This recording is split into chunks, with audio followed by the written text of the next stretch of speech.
Salut tout le monde, c'est Belia, j'espère que vous allez bien. Ouais, plutôt bienvenue sur ma chaîne YouTube. J'espère que vous allez bien les amis. Nouvelle vidéo aujourd'hui. Il y avait une vidéo qui était prévue sur ma chaîne YouTube. YouTube me l'a sauté, voilà. Les gars, il y a eu trop d'images droit d'auteur. Malheureusement, aujourd'hui sur YouTube, il est devenu très difficile de mettre des vidéos de football puisqu'il y a bien évidemment des droits d'auteur qui arrivent à droite, à gauche. Donc ça devient de plus en plus compliqué de faire des vidéos. Aujourd'hui, on prend une nouvelle fois le risque. Jour de classique les gars, j'étais obligé de faire cette vidéo, même s'il y a plusieurs vidéos YouTube en ce moment, depuis plusieurs jours qui sortent sur le Classico. De la meilleure des manières, on va proposer une vidéo assez qualitative. Oh le fou, bâtard. Non, je sais que c'est pas la période, je sais que c'est pas la période, mais j'ai les couilles, voilà, j'ai les couilles. Faut-il rappeler quand même d'où l'on vient? Non, je préfère te le dire directement, je suis pas un footix frérot.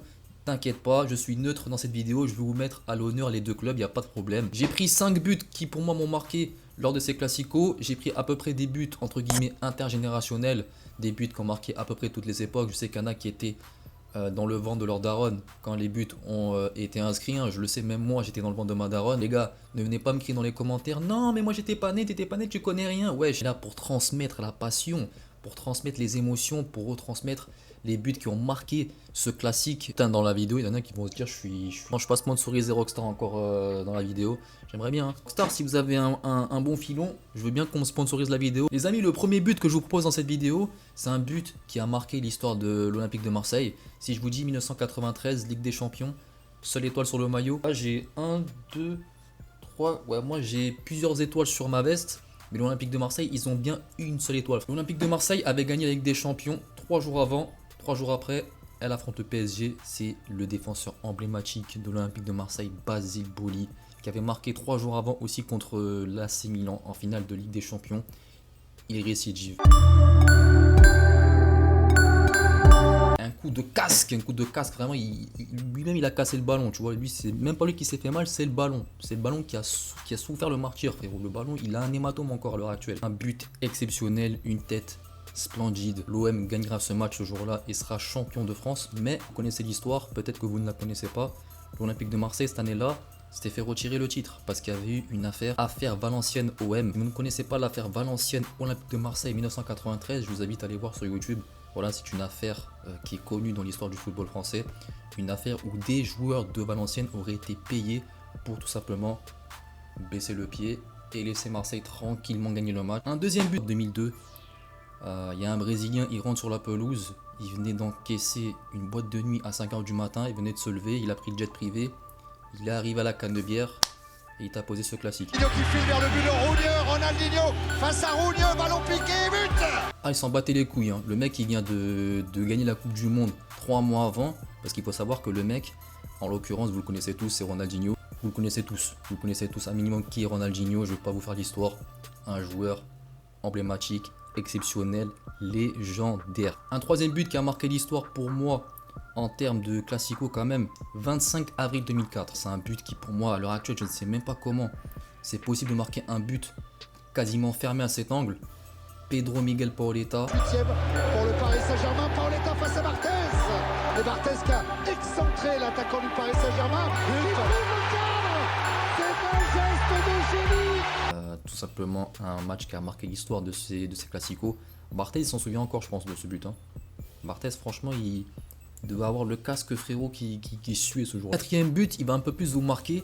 Les gens qui sont à peu près de ma génération, moi je suis un mec qui est né en 2000, voilà je suis un 2000, voilà. Ce but je m'en souviens très bien. Il me semble pas l'avoir vécu en direct mais je me souviens d'avoir vécu le résumé vraiment au moins 50 fois. L'OM qui reçoit le Paris Saint-Germain, on est à la 13e journée de championnat. La rencontre se terminera, je m'en rappelle, sur le score de 2 partout. C'était son premier classico. Zlatan Ibrahimovic. J'aurais même pu retenir le deuxième but qui pour moi était un coup franc sensationnel. Et on va passer au dernier but. J'ai choisi 2 buts dans le même match, voilà, parce que moi ce match-là je l'ai vécu en direct. Les matchs d'avant, j'étais trop jeune. J'ai pas pu les suivre en direct, j'étais trop petit. Mais ce match-là en particulier, j'aurais pu choisir des matchs de 2015, 2016. Après cette année-là, pour moi le PSG a quasiment dominé l'OM. Il y avait quelques années avant aussi où ça commençait. Il y avait quand même le Marseille de Marcelo Bielsa, pour les connaisseurs en 2014-2015, qui commençait quand même à prendre bien. Pendant 13 ans, 13 ans. Et là, l'OM méritait quasiment de gagner le match. Voilà, franchement, sur le mérite, sur le match en lui-même, sur l'historique, franchement, l'OM n'aurait vraiment pas démérité la victoire. J'avais vécu ce match-là en direct et franchement, pour moi, j'y croyais de ouf. L'OM, ils étaient sur le point de gagner. Ça commençait très très bien. But de Luis Gustavo. Vous permettez l'expression, mais c'est un sacré pétard. Limpide, puissante. Marseille tenait le score. Il s'était fait égaliser juste avant la mi-temps par Neymar, justement. Sensationnel, repris sur la ligne par NJ qui fait un centre et ensuite Thauvin qui marque d'un classico. Il n'y a pas plus grosse clim. Je pense que les Marseillais l'ont encore là, ce coup franc mythique. Edinson Cavani, 94e minute. Je pense que les Parisiens en ont une fière chandelle aujourd'hui encore de ce coup franc. Parce que je pense que si Marseille avait gagné ce match-là, le championnat aurait été certainement très très différent. Donc voilà les mecs, j'espère que la vidéo vous aura plu. Une vidéo assez courte je pense, qui ont plus ou moins marqué en termes de génération, comme je vous ai dit, les classicos. Je sais que j'aurais pu retenir énormément de buts. J'aurais pas pu tous les mettre dans la vidéo, c'était impossible, sinon la vidéo aurait duré 50 minutes. C'est pas le but. Pour moi c'est les buts les plus beaux qui ont marqué les instants de ce classico. Mais dans les commentaires, parisiens, marseillais, bien évidemment dans le respect, je vous inviterai à marquer dans les commentaires pour vous les buts qui vous ont marqué dans les classiques. Dites-moi dans les commentaires si la vidéo vous a plu. On se retrouve très vite pour une prochaine vidéo. D'ici là, portez-vous bien les mecs. Ciao les mecs.